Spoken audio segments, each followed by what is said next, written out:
Call is a word that I've used a lot since I became a pastor. In fact, if I had a way to go back and kind of tally things up, I think it might be the star word that I've used most out of all the star words on our list. I've used it to talk about my own entrance into ministry, and I've used it with people discerning whether that is their path too. I often use it in sermons. I'll pose it as a question: where is God calling us? Or as an answer: this is what God calls us to. Sometimes I'll use it in conversation with you all. And how are you feeling called to serve? I think that before I was a pastor, or at least before I was in the process toward becoming one, I didn't use the word call very much. And that does make me wonder if it is another one of those words that we throw around in church sometimes without necessarily stopping to talk about what it means. It's not that the word or the concept of call or calling is entirely absent from our secular world. It is a word that we use sometimes, not just in the sense of a conversation on the phone or on Zoom, but in the sense of fulfilling a higher purpose, destiny. So-and-so has found their calling. I don't know if you've seen the Disney movie Moana. It came out about 5 years ago, but I had never seen it until this fall when Moana suddenly became very popular in our house. But Moana is Disney's Polynesian princess, the daughter of a chief who sets out to help her island in a time of need. Moana stands at the brink of the sea and knows that she's supposed to cross it, just as her ancestors once did. See the line where the sky meets the sea? It calls me, she sings. So we know this concept. We do hear these things, both inside church and out. What I don't know is whether we always mean the same thing. What does it mean to be called by God? And maybe the most important question: how do we know?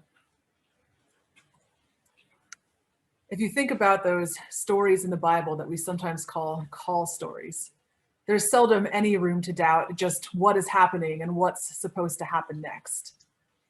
Moses encounters a burning bush in the wilderness and hears a voice telling him to lead God's people out of Egypt. The prophet Isaiah sees smoke filling the temple, and the threshold shakes as he hears, "Whom shall I send?"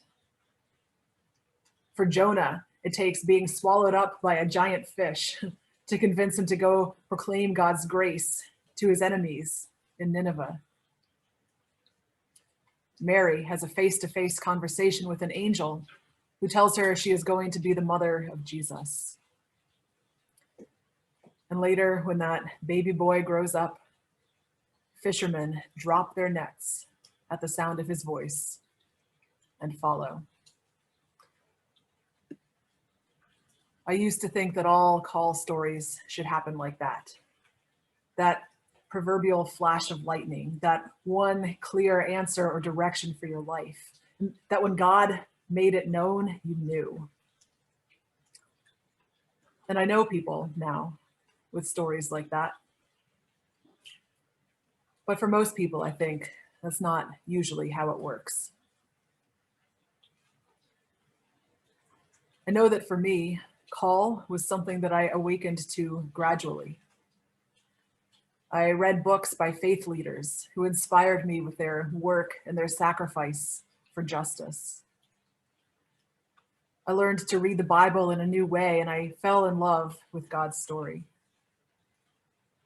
I met people and had the growing realization that these were God's people in all of their varying colors and backgrounds and abilities and stories. And the more I learned about the kingdom of God, this vision of divine reality here on earth, where all are loved and all are valued and all are welcome, the more I wanted to invite other people to be part of that vision with me. And I prayed and I asked questions and I talked to people, and they said things like, "Yeah, that sounds right. And we've always seen something of that in you." I didn't go to college thinking that I was headed to seminary when I graduated. But somewhere along the way, it was a thought that crossed my mind. And then it was a thought that came and went for a while until eventually it didn't go away anymore. Like most pastors I know, I've told my call story a lot of times by now, from my interviews with the Board of Ordained Ministry to the random conversations in line at 7-Eleven. And I think one of the mistakes we might make in church sometimes is assuming that call stories are only for pastors, just because we're the ones that tend to tell them. But they're not. God calls all sorts of people to all sorts of different things, to teaching, to science, to caregiving, to politics, to art. And these are vocations that are every bit as crucial to the kingdom of God, to God's intended reality here on earth, as standing up to preach every Sunday, or sitting down, as the case may be. And each of those journeys, I know, has its own holy story. And that story might even change over time as new chapters are added. I used to think that call was when you knew the one thing you were meant to do with your life, even if it might have been any number of things. I don't necessarily believe that now. I used to hear people in ministry say a lot that you shouldn't be a pastor if you could imagine yourself doing anything else. I don't know if that's a thing they say in other professions, but I think it misses the mark. I could see myself doing lots of things. This one, I believe, on most days, is the best way that I can use my gifts and my passion and my skills for the glory of God. I prefer that quote by Frederick Buechner. The place God calls you to is the place where your deep gladness and the world's deep hunger meet. Now note that calling is not synonymous with career.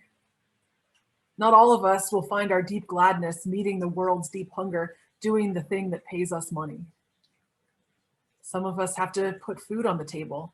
Not everyone has the luxury of being choosy. Some of us may be unable to work. Some of us may be past that point in our lives. Some people answer their God-given call by volunteering with kids on the weekends or by serving in church leadership. Some people, I think, answer their call less by doing a certain thing and more by doing whatever it is they do in a certain way, by making sure their employees are treated fairly, by making choices with integrity, by bringing joy to their neighbors, or by always looking for a chance to help. Maybe the problem is that sometimes we make the idea of call too fancy. We think we have to be the chosen one, when really we can be called on any given day to make the hard choice, to welcome someone new, to forgive someone instead of holding a grudge, to march or sit or ride a bus, or to pick up the phone and let someone know that they're loved. You know, sometimes God called people like Moses to a kind of lifelong position. Sometimes God called people like Jonah to a particular task. Sometimes I think when Jesus tells us to drop our nets, he means for the rest of our lives. Sometimes maybe he means for today. And still we follow. I love a story that the author Barbara Brown Taylor tells of a hard decision that she once had to make. She says she prayed and she prayed, hoping that God would reveal to her which path it was that God wanted her to take. And eventually, she said, the answer she got was this: do whatever pleases you and belong to me. In the end, our ultimate unchanging call is this: to be God's people in the world. In the end, our call is this: to follow Jesus in whatever circumstances we find ourselves, to love God and our neighbor with everything that God has given us. And might God sometimes have a more specific task or purpose for us? Sure. And if we're living every day with the intention of giving what we have for God's glory, then I suspect we won't miss that call when it comes. And if we do, there will be other chances. You may never see the hem of God's robe filling the temple, or meet an angelic messenger face to face, or hear a voice booming from heaven. But we follow one who called fishermen and tax collectors, overlooked women and Pharisees. And he calls us to live and love as God intended, and to use our gifts for the kingdom of God. Amen.